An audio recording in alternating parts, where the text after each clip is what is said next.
Under the previous order, the time until 3 p.m. will be equally divided and controlled between the two leaders or their designees.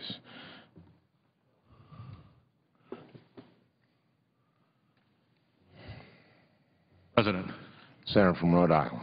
Mr. President, I believe that we have a number of speakers who are coming over from the caucus lunch to discuss the upcoming vote on the Disclose Act. I wanted to take the time that's available until a speaker shows up to continue to report the previous support for disclosure from Republicans, from our colleagues and from other Republican office holders and officials. I think where I left off in my previous listing, the next was Senator Lisa Murkowski, who wants Citizens United reversed and has said super PACs have expanded their role in financing the 2012 campaigns in large part due to the Citizens United decision that allowed unlimited contributions to the political advocacy organizations. I stood to gain from that, she said, quote, however, it is only appropriate that Alaskans and Americans know where the money comes from. My friend Senator Jeff Sessions, the ranking member on the Judiciary Committee, at one point has said, I don't like it when a large source of money is out there funding ads and is unaccountable. To the extent we can, I tend to favor disclosure. Senator Cornyn has said, I think the system needs more transparency so people can easily reach their own conclusions.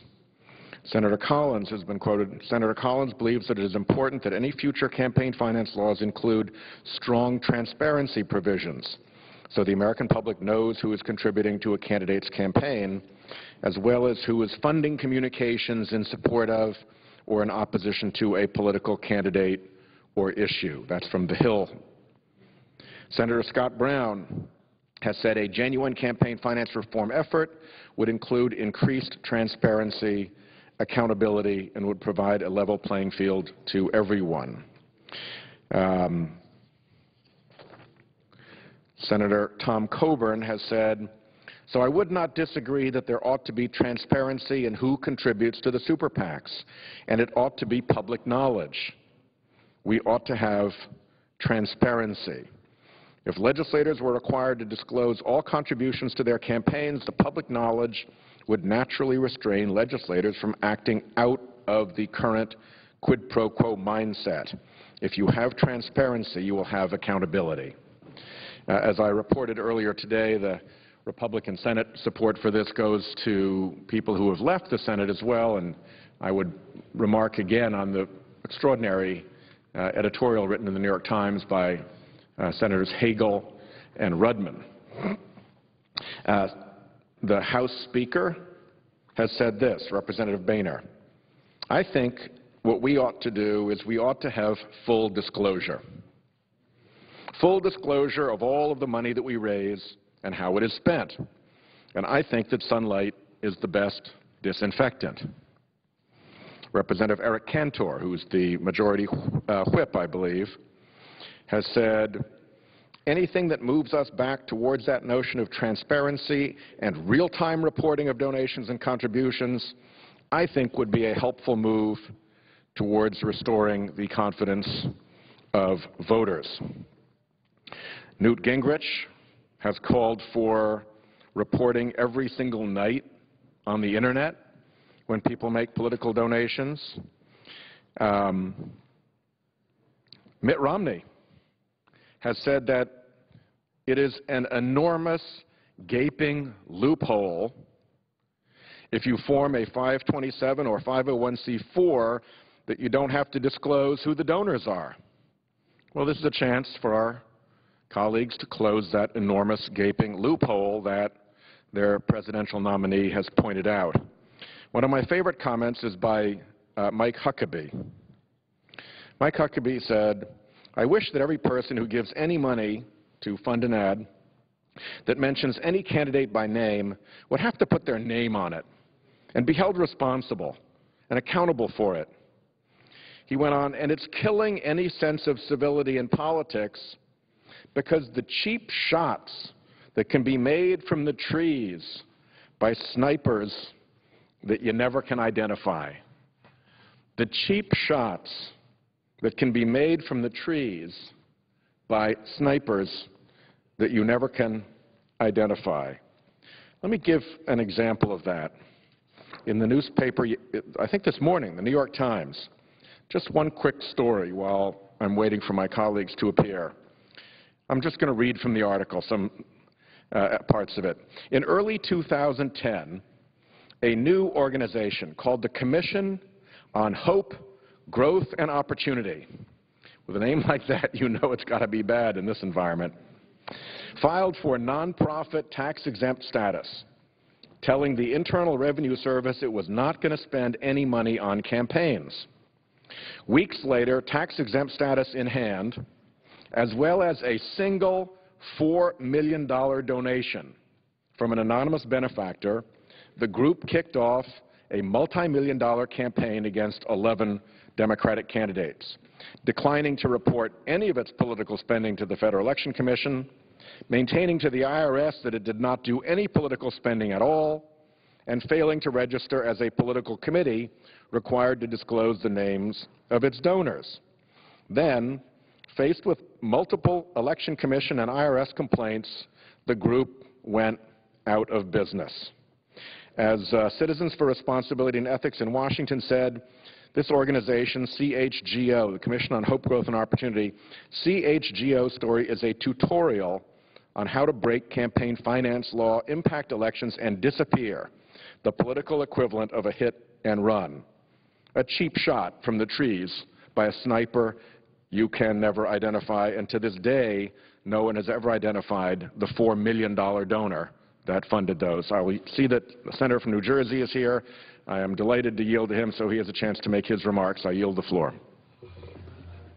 Thank the Senator from Rhode Island. Mr. President.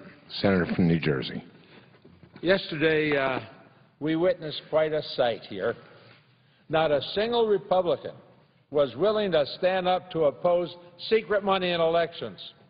Today, they'll have another chance to announce their support and tell their constituents whether or not they prefer that secret money buys the politicians, or does it take their constituents' votes to get people in place who care about where this country is going.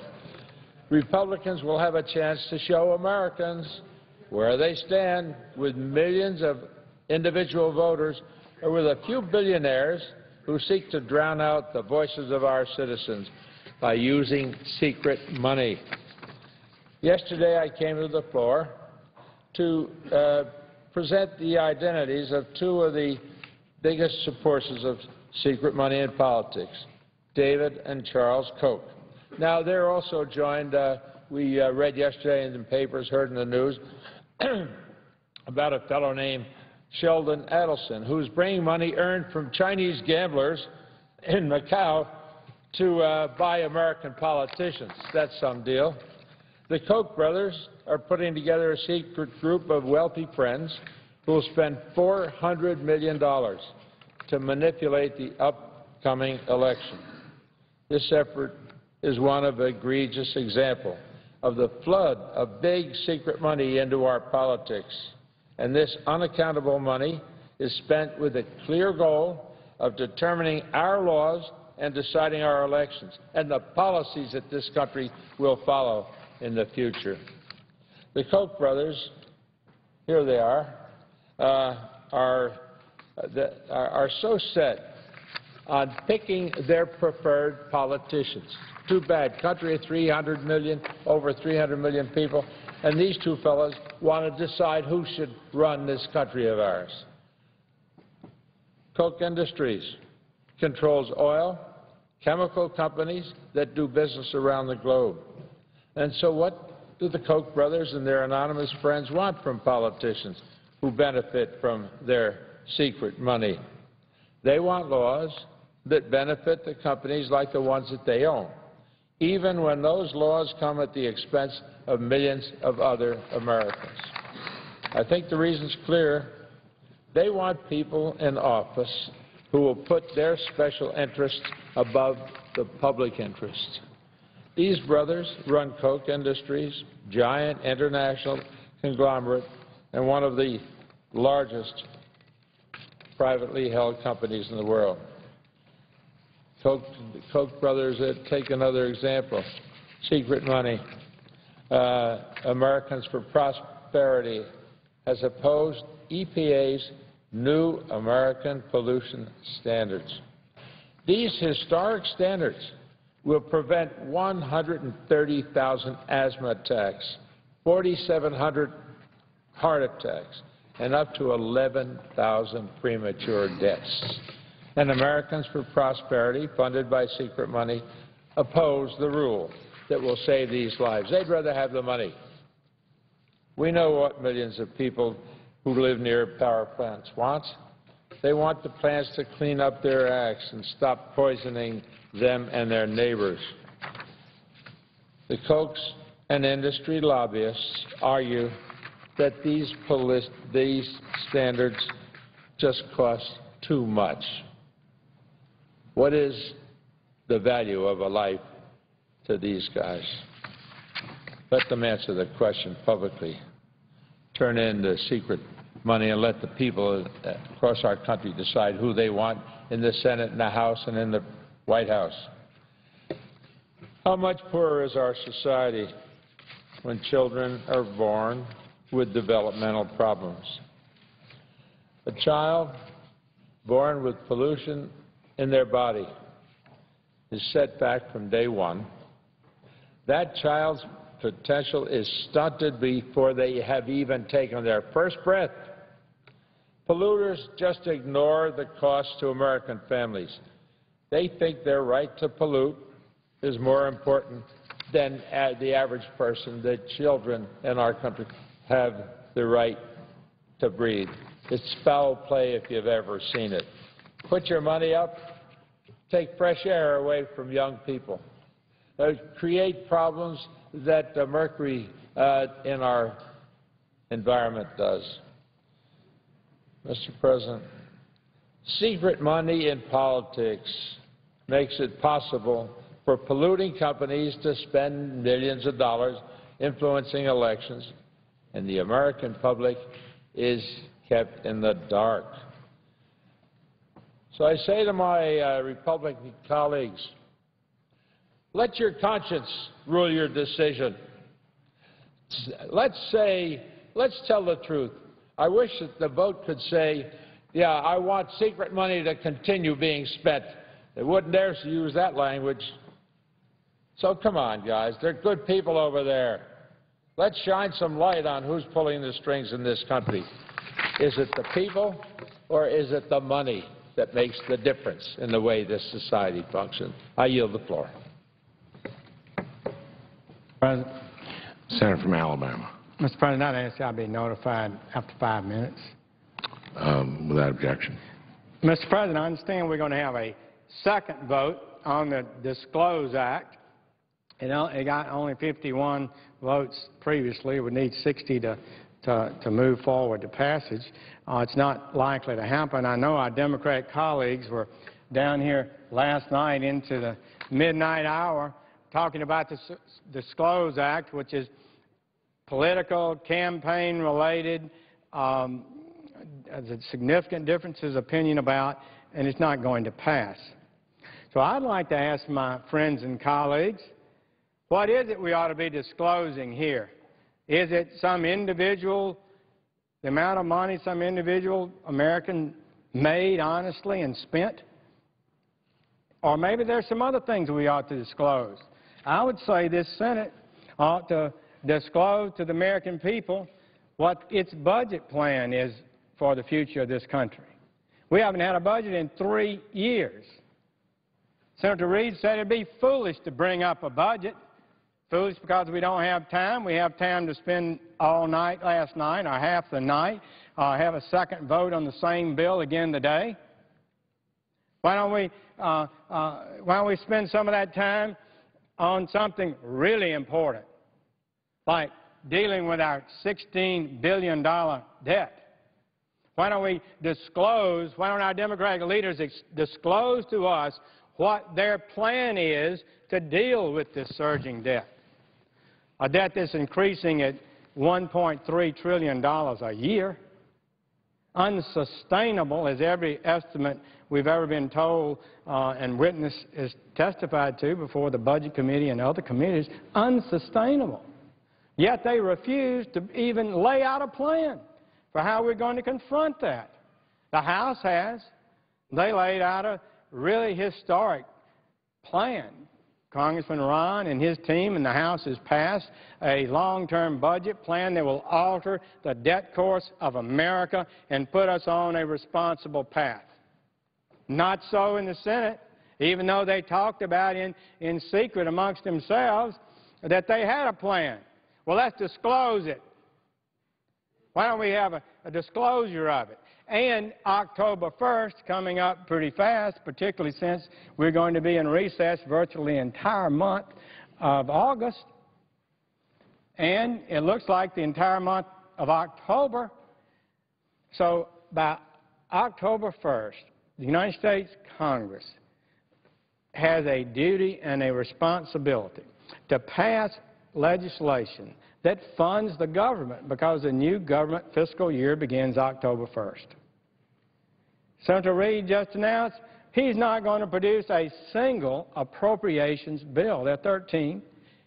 We usually, when I first came here, we tried to pass all 13 every year before October 1st, when the year starts. Not even going to attempt it. So I think the American people ought to ask, well, what do you plan to spend your money on next year? The country is suffering substantially. Why don't you disclose, Senator Reid, what the appropriation bills are going to be, how much money you're going to spend on each one of the items and sub-items and sub-items and sub-items, so we can examine it, bring it up on the floor. We can offer amendments like the United States Senate is supposed to operate. Why don't you disclose that? Isn't that important for America? I'll have to say, since I've been here, this will be the least performing, most disappointing year of the Senate in our history. No budget, no attempt to bring up a budget, no appropriations. Those are our bread and butter requirements of any senator. Food stamps, the SNAP program. In 2000, we were spending about $17 billion on food stamp program. Last year, we spent $79. It's gone up 4 times. It's out of control. It needs to be managed. It needs to be focusing more on helping people in need, not just subsidizing people in need, helping them move forward to independence and responsibility. Why don't my colleagues disclose a plan for that? Isn't that important to America? I think it is. There are a lot of other things that ought to be on the table. The senator's 5 minutes have expired. I thank the chair. There are a lot of other things on the table that we need to be dealing with and talking about and being honest about. It's time to disclose what our financial plans for the future is, what we're going to do about this debt, what we're going to do about wasteful spending. Not being done. It's a disappointing year. I thank the chair and would yield the floor. Mr. President. The senator from Florida.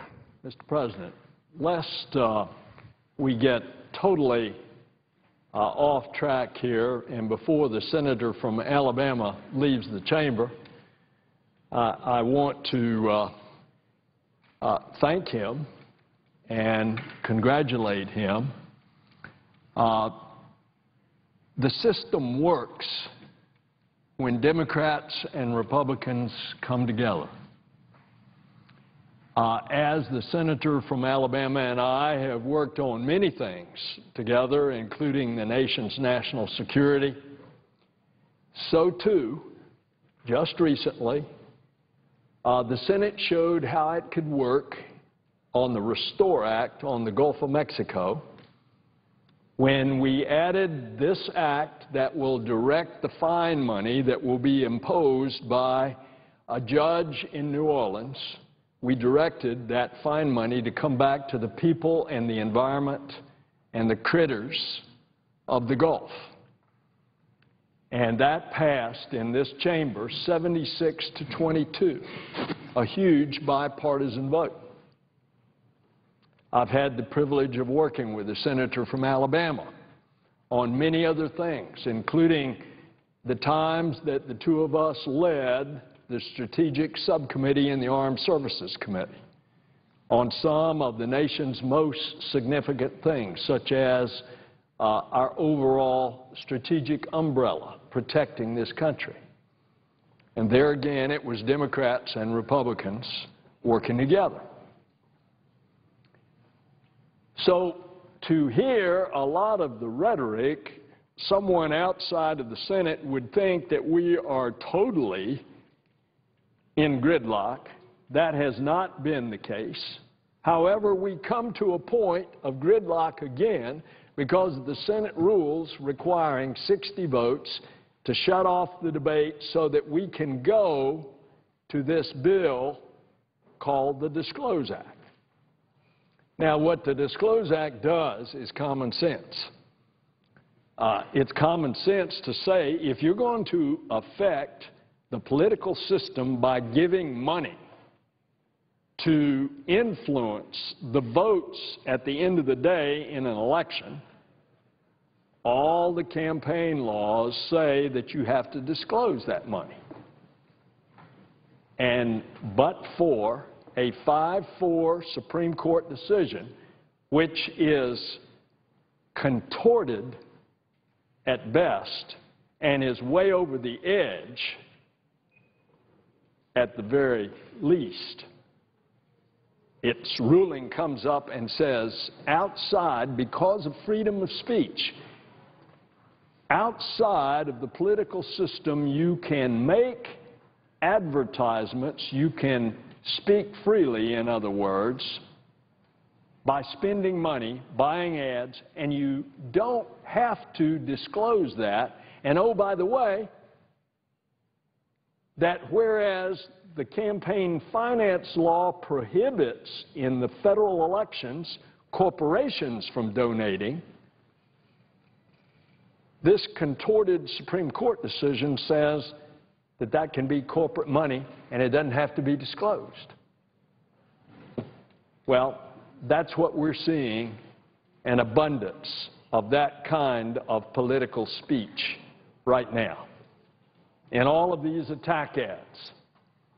And these attack ads are going just rapid fire. And you look at who it's sponsored by. It's not sponsored by the candidate. It's sponsored by some organization that has a high-sounding name, but you don't know where their money is coming from. Now, all this piece of legislation in front of us, of which yesterday we got 53 votes for. We need 7 more votes to cut off the debate just to go to the bill. This vote is coming at 3 o'clock. We're not going to get it. It's going to be the same vote, 53 to 47. Why? Because these outside, unlimited source of funds that are not disclosed are affecting elections. And it is achieving the result, and you know it, you put enough TV advertising, you can sell a box of soap, whatever your brand is. That's the whole theory behind this. Elect who the undisclosed donors giving unlimited sums, elect who they want. And that's going to completely distort the political system. You know, we start from a basis of old Socratic ideas, going back to Socrates, that in the free marketplace of ideas, that the cross currents of those ideas being discussed, that out of it truth will emerge and the best course of action will emerge. And it is upon those ideals that this country was found. This country wanting in representative bodies such as this to come forth, freely discuss, freely, openly discuss the ideas and hammer out policy. And yet, what we're seeing is that in bringing those elected officials here, by electing them, by overwhelming advertising from unlimited sources, those elected representatives will be beholden to those particular sources and will not have an independence of judgment, will not have the Socratic ability in the free marketplace of ideas to hammer out the differences of ideas and achieve consensus in order to direct the direction of the country. So the very underpinnings of the country are at stake.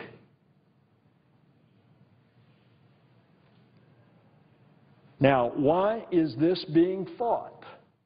Something that ought to be like a motherhood bill. You're for disclosure of who all is giving money to influence the political system, just like all of the federal candidates have to disclose, and oh, by the way, are limited in the amounts of contributions to each candidate. Well,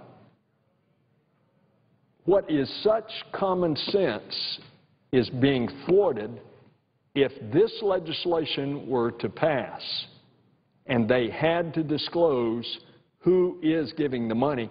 You know what? Most of them would stop giving it. And they'd have to operate under the normal campaign finance laws, which say you report every dime of your contribution, you're limited as to the amount that you can give, and the candidate is limited as to the amount that they can receive. Now that is fair, but it's more than fair. It's absolutely essential to the functioning of the electoral system in order to elect a representative democracy. That's what's at stake. And that's what we're going to vote on again, and unfortunately, we know what the outcome of the vote's going to be. 53 in favor of disclosing and 47 against, and you're not going to know who is giving all of this money. Mr. President, I can't say it any better. It's old country boy wisdom that says this ought to be as easy as night and day understanding the difference, and yet that's what we are facing. I yield the floor.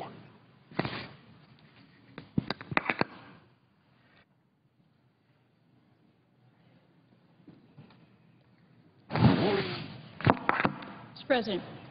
The senator from Alaska. Mr. President, I have not taken an opportunity to speak to either the Disclose Act, which is currently before us, or the holding of Citizens United. And I haven't come to the floor to address that, but having said that, it does not mean that this has not been a discussion of great import in the state of Alaska. Alaskans are a pretty independent lot. I think like to know what is behind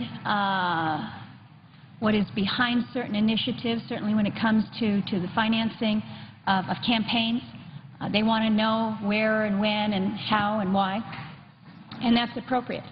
And our state legislature has enacted some campaign finance reforms that I think have been good, and have, as Alaskans, I think, looked very critically at the Citizens United decision and its impact on campaigns in this country. I have made no secret of the fact that I disagree with the holdings of the Citizens United decision.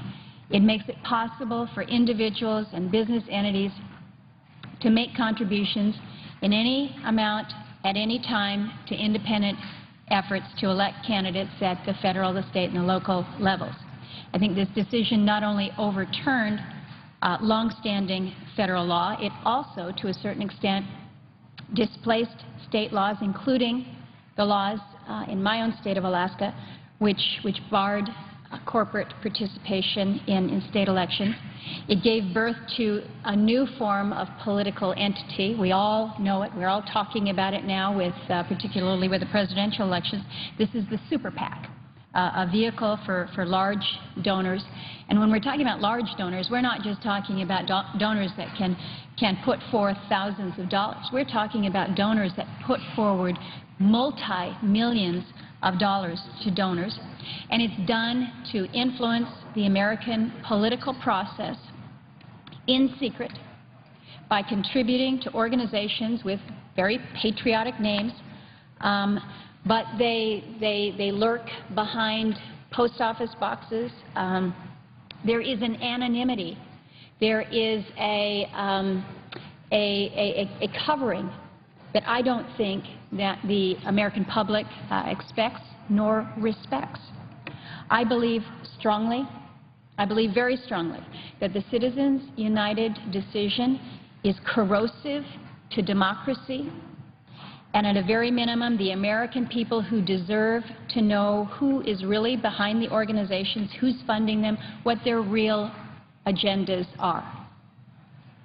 I think if you were to ask the average American out on the street, do you think it's reasonable that there be disclosure, full disclosure, of where the campaign dollars are coming from? I think the average American would say yes. I know that the average Alaskan is saying yes. And so when they see what this Supreme Court case has allowed, courts have determined that this is constitutional. I don't think anybody assumed that what it would lead to is an ability for an individual to give millions of dollars to influence an election and yet not be subject to a level of disclosure that is fair and that is balanced. Mr. President, I came to the floor very late last night. You were sitting in the chair. My colleague from New York was actually standing there speaking.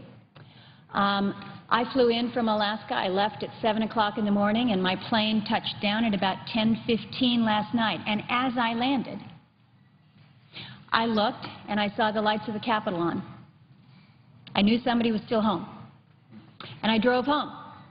And the flag that flies on the Senate side of the Capitol was still up, meaning that the Senate was still in session. So I decided to come to the floor and see what was going on, and to perhaps listen to a little bit of the debate. I was tired, Mr. President. I was tired from flying, but I was really tired that as a body, when we have an issue that is as important, as significant as whether it's campaign finance or whether it's the tax issues that we face, whether it's the sequestration issue that we will shortly be facing, that we're once again in a position where we're doing nothing but messaging. I am so tired of messaging. And I think that the folks that we represent are tired of us messaging. I want us to have some reforms when it comes to campaign finance and the disclosure that the American public thinks makes sense. That they say, good, this is not something where you're hiding behind the organization, whether it's a 501c4 or 501c3 or a super PAC or whatever it is, however we define it. We want to know that you're open and you're transparent so that we get it. Now, I didn't stay too late last night to listen to the debates, but I will tell you that the comments that I heard from my colleagues were pretty sound.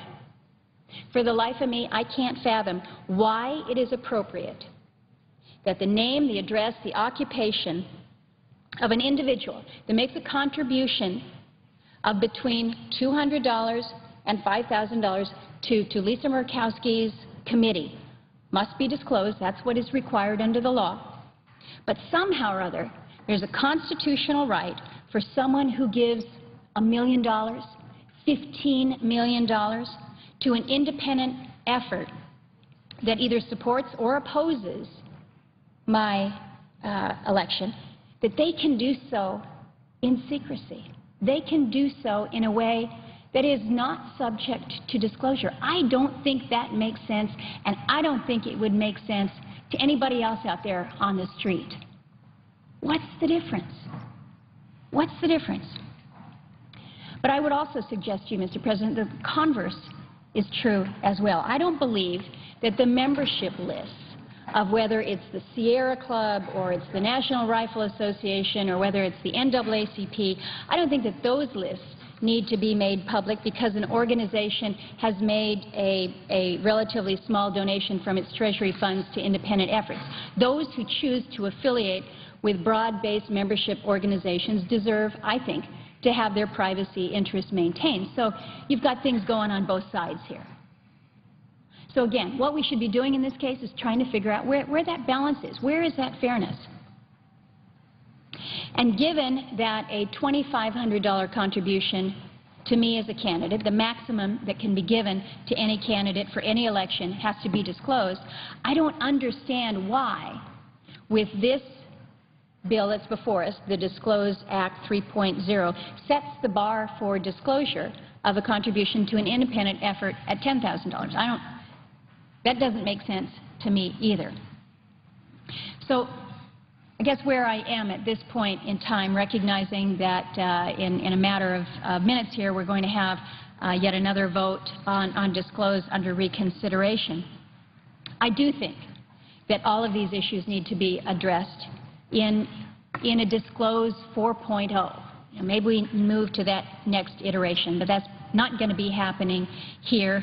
Yesterday's vote was decisive. As I mentioned, I was flying all day. I was not here at 6 o'clock when that vote was taken, but that vote was pretty clear. There's no way that you can reconfigure things, even with the support of Lisa Murkowski, so that we could actually get to this bill and start making those changes. So we're sitting here at a point where we've got precious little time before us before we break for August and then come back. We've got the campaigns. We've got a lot on our plate. I think we recognize that. And saying that, I've already said I think that this is a critically important issue. But it is an issue that we will not resolve today. It is not possible to resolve today. So we should accept that fact. We need to move forward. We've got a lot to do. What I intend to do is to continue the work that I have begun months ago with colleagues on the other side of the aisle to work to resolve some of these issues, to work on a bipartisan basis on a bill that I hope that we can take up as a body. There are senators who want to work on this. I've met with them. We've talked about it. We continue to try to figure out that path forward. But that path forward has to be a bipartisan path. It has to be a bipartisan path. I hope that we can put some kind of a vehicle to hearings in the regular order, consider it on the floor with an open amendment process, the way that we can and should do things around here. That's what I strive to do. That's my commitment. I want to work with my colleague from Rhode Island. I want to work with my colleagues from Colorado and Oregon and New York and my colleagues on the Republican side of the aisle. I think we all recognize that this is in the best interest of not only those of us here in the Senate, but for those we represent, that there's a level of transparency, openness, fairness, and balance when it comes to campaign finance. That's my commitment. With that, Mr. President, I know I have probably consumed more than my time, but I appreciate the opportunity to work seriously and genuinely with my colleagues on this issue. I yield the floor. Mr. President, Senator from New York. first, I'd ask unanimous consent that I be given 4 minutes, the senator from Rhode Island be given 6 minutes to conclude, and we vote immediately thereafter. Is there objection? Without objection. Thank you. First, I'd just like to make one preliminary comment, and then I'd like to address what my colleague from Alaska has said in this bill.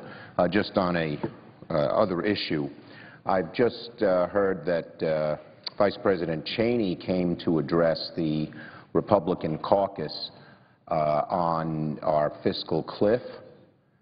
I would suggest that the man who said deficits don't matter is not a very good teacher for the Republican caucus when it comes to deficit reduction and the fiscal cliff.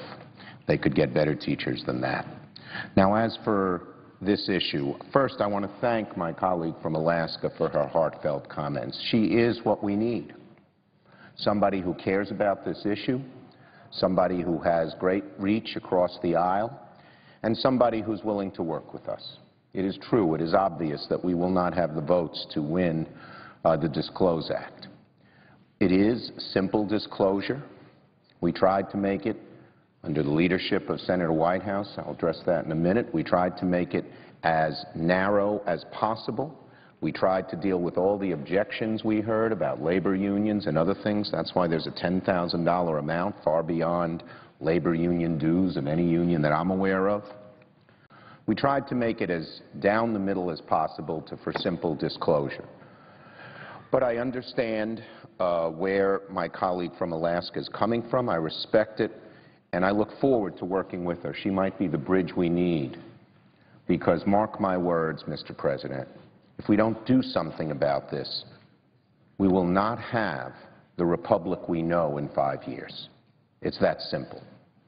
This great country that we all love has been dramatically changed by Citizens United and the failure to correct its huge deficiencies. To have such a small number of people have such huge influence on our body politic, we've never seen it before. Oh yeah, we read about our history and we know that there were small groups that were powerful in the past, the robber barons, etc. But never, never, never have a handful of people had such awesome tools to influence our political system in a way they choose without any accountability. Never. The robber barons were more accountable and more diffuse. The small group that led America supposedly in the 20s was more accountable and more diffuse. The military-industrial complex that President Eisenhower warned about was far broader and more diffuse. To have a small number of people, most of them angry people, most of them people who don't even give any attention to someone who doesn't agree with them, to give them such awesome power, which is the power to run negative political ads over and over again and have no accountability as to who's running them, that is a true danger to the republic. And it befuddles me that our U.S. Supreme Court doesn't see it. We want our courts to be insulated from the vicissitudes of politics. But to have a court that is so insulated that it doesn't see, smell, hear, touch what is going on in this republic doesn't speak well of that court. And I think it's the main reason that its popularity has declined. And I hope our justices will wake up and realize what they are doing. Now, I would say again, first I want to thank Senator Whitehouse. He's been a great leader on this issue. And I want to thank all my colleagues. We've been debating this bill for 10 hours, more than 10 hours, I believe, and there hasn't been one quorum call, which means that there's been speaking time from about 6 last night till 1 in the morning. The senator's time has expired. Mr. President, I ask unanimous consent the rest of my remarks be added to the record and yield the floor. Without objection, so ordered. Mr. President. Senator from Rhode Island. Mr. President, at least 10 Republican senators are on record supporting transparency and disclosure in election spending. Some of them are very significant leaders on the Republican side. Senator Mitch McConnell, I think disclosure is the best disinfectant. Senator John Cornyn, the head of the Republican campaign operation. I think the system needs more transparency so people can more easily reach their own conclusions. Other senators, colleagues and friends come from states that require disclosure in election spending. The states that they represent know that this is wrong. The arguments against this bill are few. Some of those arguments are false. Others don't hold water. Huge majorities of Americans, Republican, Democrat, and Independent, support cleaning up this mess. More than 700,000 Americans signed up as citizen co-sponsors of this bill in the last few days. I think the actual number is 721,000. But then that ran up against this. Outside political spending that went from 1% to 44% not disclosed in the last election, and these secret groups like Crossroads with $76.8 million, the majority of the money that they spend, secret money. And that has changed the debate. But those who are out of the need for that secret money, like Republican Senators Rudman and Hagel, are clear. A bill being debated this week in the Senate called the Disclose Act of 2012, this bill is a well-researched, well-conceived solution to this insufferable situation. We believe that every senator should embrace the Disclose Act of 2012. This legislation treats trade unions and corporations equally and gives neither party an advantage. It is good for Republicans and it is good for Democrats. Most important, Mr. President, it is good for the American people. I urge my colleagues on the Republican side to follow the example of their former colleagues, Senator Warren, Senator Rudman, Warren is his first name, Senator Rudman and Senator Hagel. And I pledge to Senator Murkowski that we take her comments very seriously. She has cast a sliver of daylight, and I intend to pursue that sliver of daylight ardently to work through this problem. And I will conclude by also complimenting Senator McCain, who came to the floor.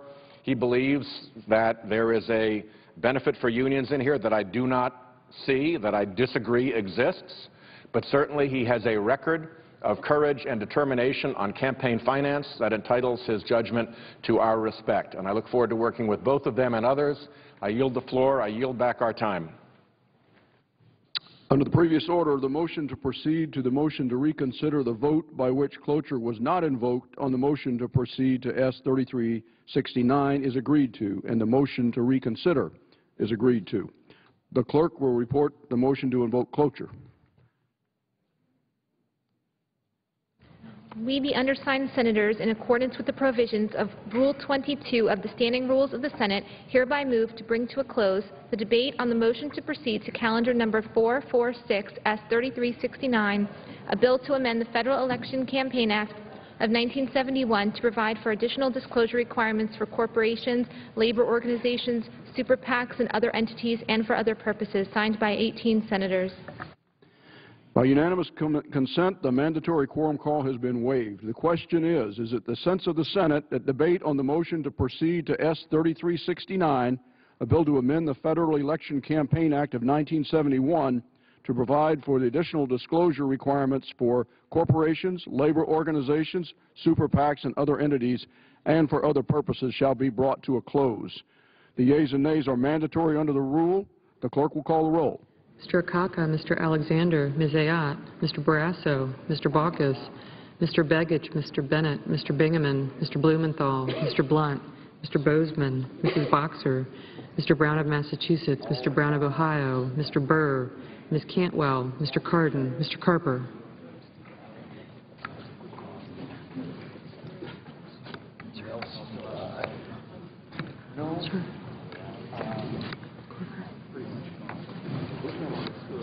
Mr. Casey. Mr. Chambliss. Mr. Coates. Mr. Coburn. Mr. Cochran. Ms. Collins. Mr. Conrad.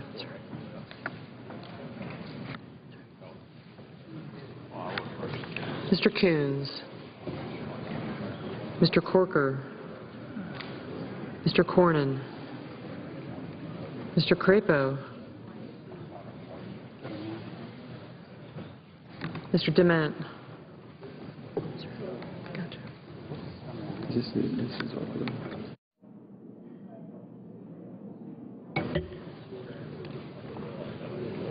Mr. Durbin. Mr. Enzi. Mrs. Feinstein. Mr. Franken.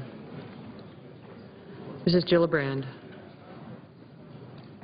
Mr. Graham. Mr. Grassley. Mrs. Hagan. Mr. Harkin. Mr. Hatch. Mr. Heller. Mr. Hoven. Mrs. Hutchison. Mr. Inhofe. Mr. Inouye. Mr. Isaacson. Mr. Johans. Mr. Johnson of Wisconsin. Mr. Johnson of South Dakota. Mr. Kerry. Mr. Kirk.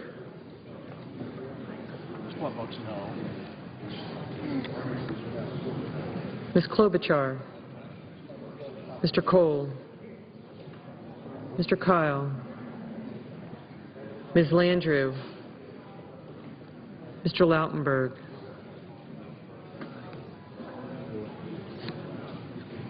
Mr. Leahy. Mr. Lee. Mr. Levin. Mr. Lieberman. Mr. Lugar. Mr. Manchin. Mr. McCain. Mrs. McCaskill. Mr. McConnell. Mr. Menendez. Mr. Merkley. Ms. Mikulski. Mr. Moran. Ms. Murkowski.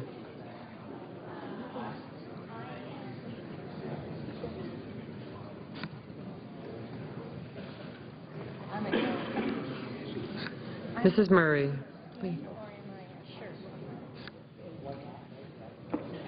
Mr. Nelson of Nebraska.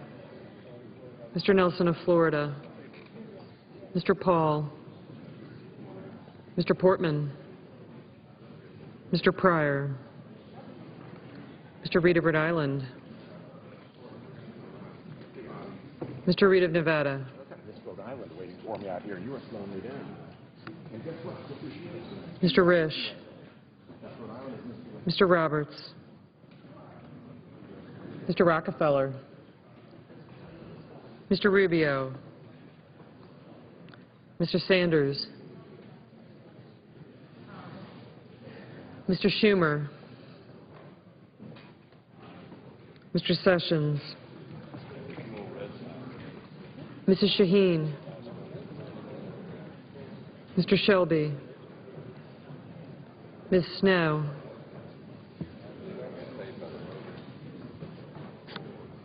Ms. Stabenow. Mr. Tester. Mr. Thune. Mr. Toomey.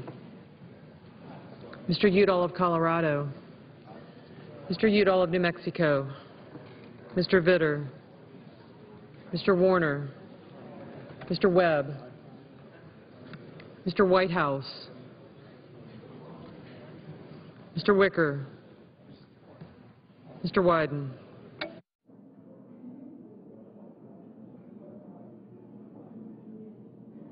Senators voting in the affirmative: Begich, Carper, Franken, Harkin, Manchin, Nelson of Florida, Pryor, Reed of Rhode Island, Reed of Nevada, and Webb. Senators voting in the negative: Blunt, Collins, Corker, Isaacson, Johans, Kyle, Lee, McConnell, Murkowski, and Vitter. Ms. Cantwell, aye.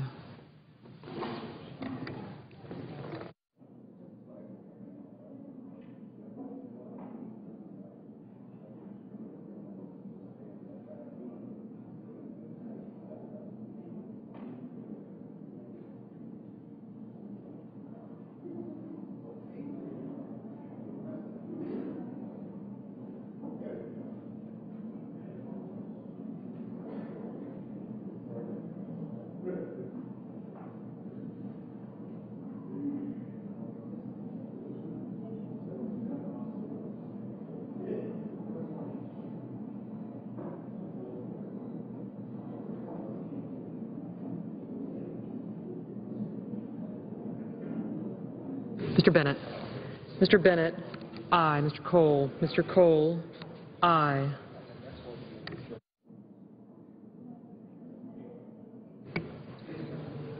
Mr. Leahy.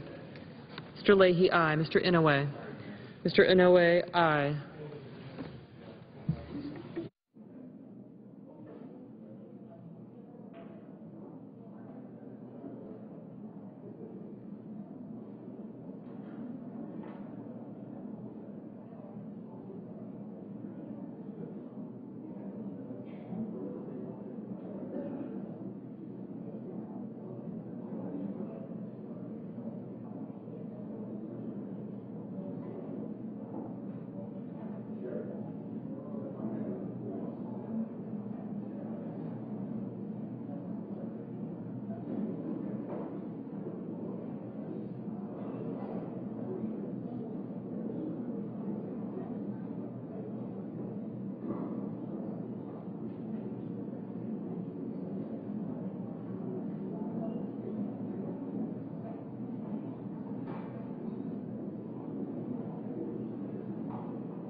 Mr. McCain.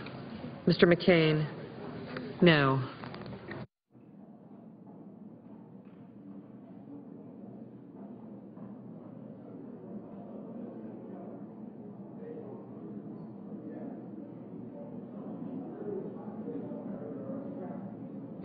Mr. Brown of Ohio, aye. Mr. Cardin. Mr. Cardin, aye. Mr. Udall. Mr. Udall of Colorado, aye. Mr. Burr. Mr. Burr, no. Mr. Warner. Mr. Warner, aye. Mr. Coburn, no. Mr. Enzi. Mr. Enzi, no. Mr. Moran. Mr. Moran, no. Mrs. Feinstein. Mrs. Feinstein, aye. Mr. Rubio. Mr. Rubio, no.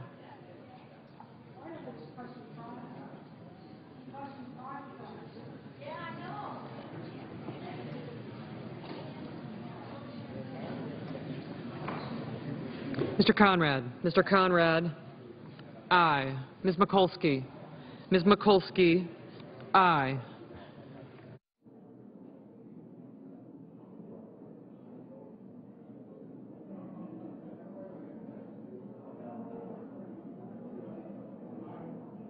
Mr. Johnson of South Dakota, aye. Mr. Lieberman. Mr. Lieberman, aye.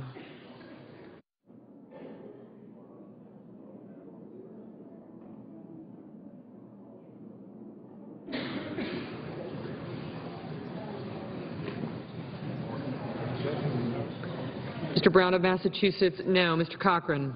Mr. Cochran, no. Mr. Wicker. Mr. Wicker, no. Mr. Menendez. Mr. Menendez, aye. Mr. Risch. Mr. Risch, no.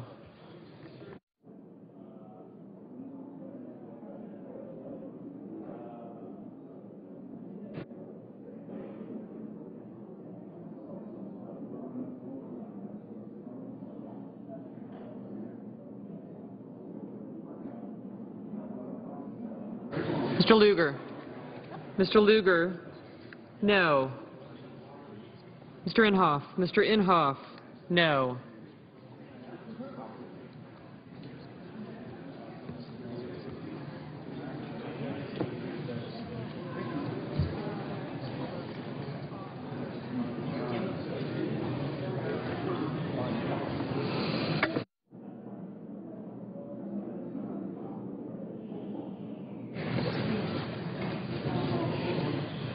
Ms. Ayotte.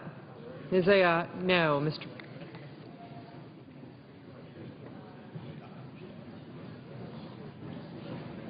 Merkley. Mr. Merkley, aye. Mr. Dement. Mr. Dement, no.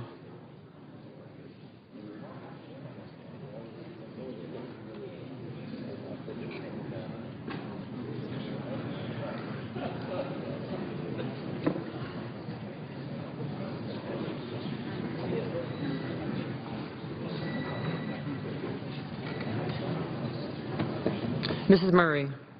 Mrs. Murray, aye. Mrs. Hagan. Mrs. Hagan, aye. Mr. Whitehouse. Mr. Whitehouse, aye. Mr. Casey. Mr. Casey, aye. Mr. Chambliss. Mr. Chambliss, no. Ms. Snow. Ms. Snow, no. Mr. Roberts. Mr. Roberts, no.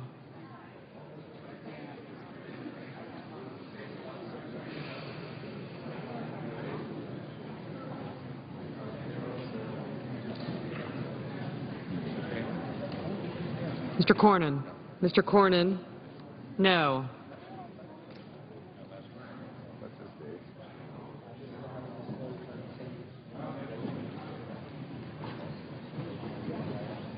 Mr. Nelson. Mr. Nelson of Nebraska, aye. Ms. Stabenow. Ms. Stabenow, aye.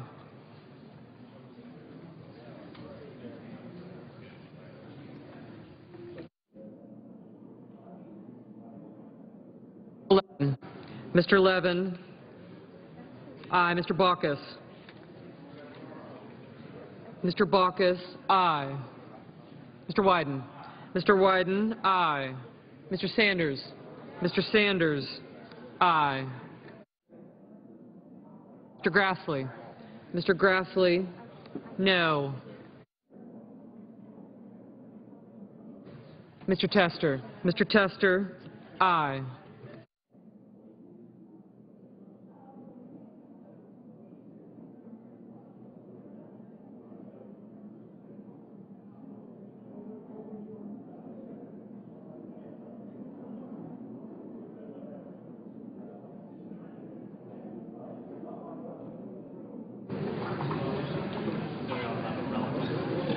Mr. Bozeman. Mr. Bozeman, no. Mr. Crapo. Mr. Crapo, no. Mr. Bingaman. Mr. Bingaman, aye. Mr. Coons. Mr. Coons, aye. Mr. Coates. Mr. Coates, no. Mr. Udall. Mr. Udall of New Mexico, aye. Mr. Hoeven, no. Mr. Alexander. Mr. Alexander, no.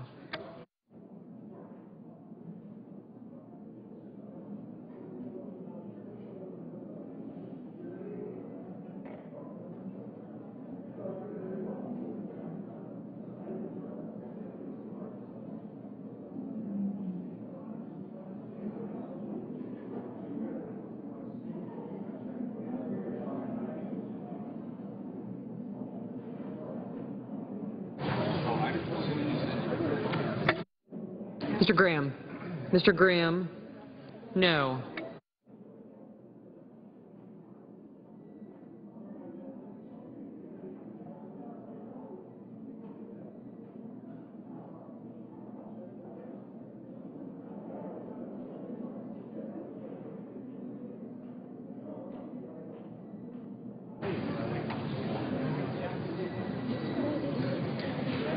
Mrs. Shaheen. Mrs. Shaheen, aye.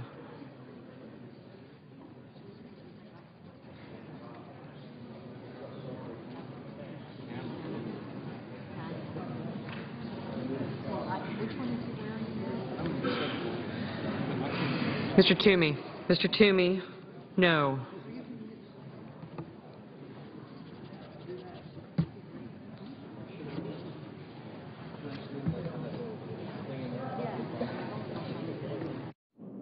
Mr. Akaka. Mr. Akaka, aye.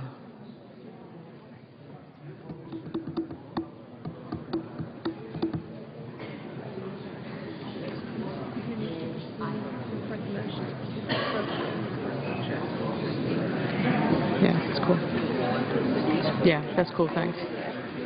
Okay. Is that this cloture petition, right? This one, okay. All right.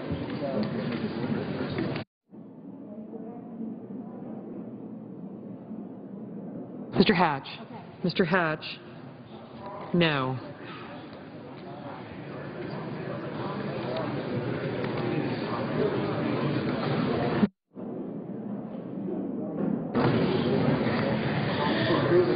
Mrs. Gillibrand. Mrs. Gillibrand, aye.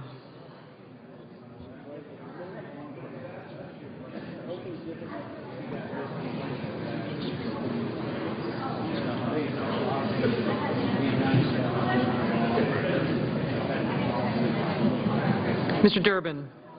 Mr. Durbin, aye. Mr. Carey. Mr. Carey, aye. Mr. Paul.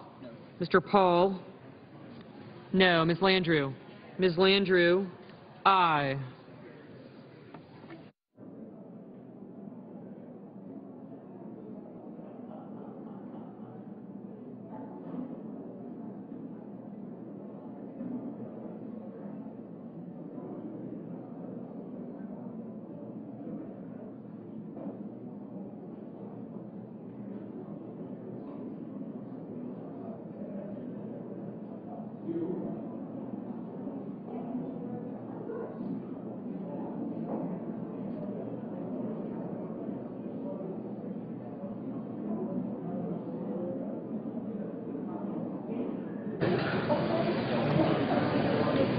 Mr. Blumenthal. Mr. Blumenthal, aye. Mr. Johnson of Wisconsin, no. Mrs. Hutchison. Mrs. Hutchison, no. Mr. Lautenberg. Mr. Lautenberg, aye. Mrs. Boxer. Mrs. Boxer, aye. Mrs. McCaskill. Mrs. McCaskill, aye. Mr. Thune, no.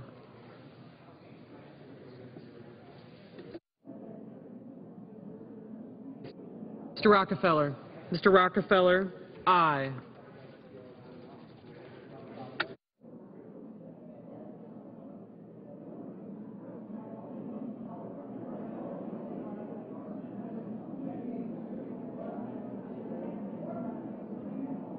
Mr. Barrasso.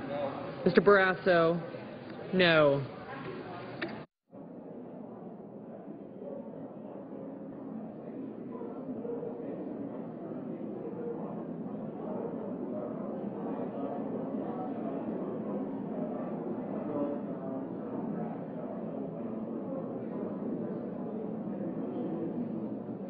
Mr. Sessions. Mr. Sessions, no. Mr. Schumer. Mr. Schumer, aye. Mr. Portman. Mr. Portman, no.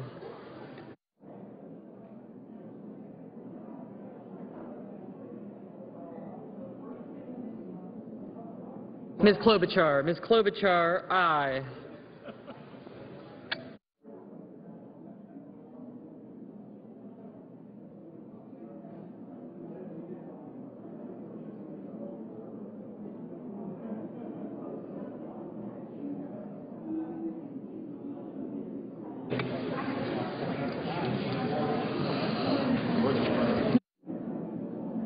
Mr. Heller.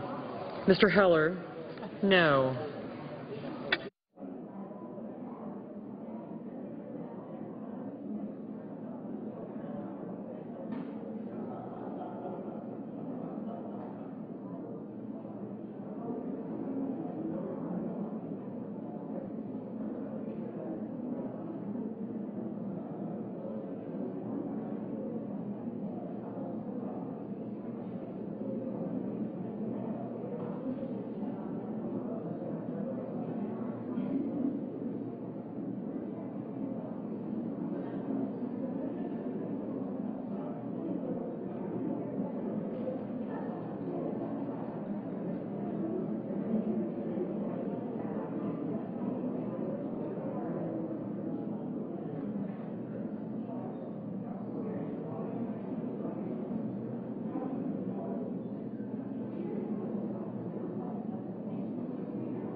Are there any senators in the chamber wishing to vote or to change their vote?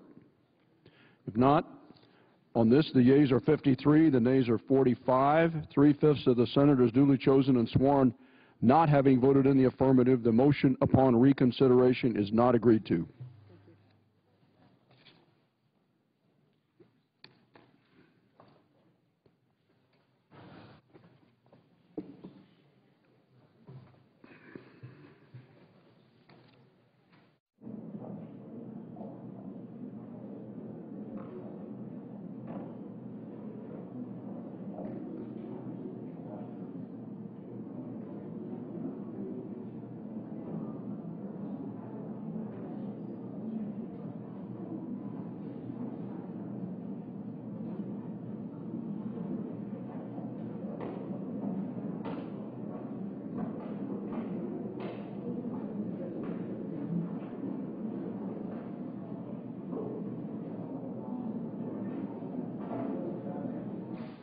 Clerk will call the roll. Mr. Akaka.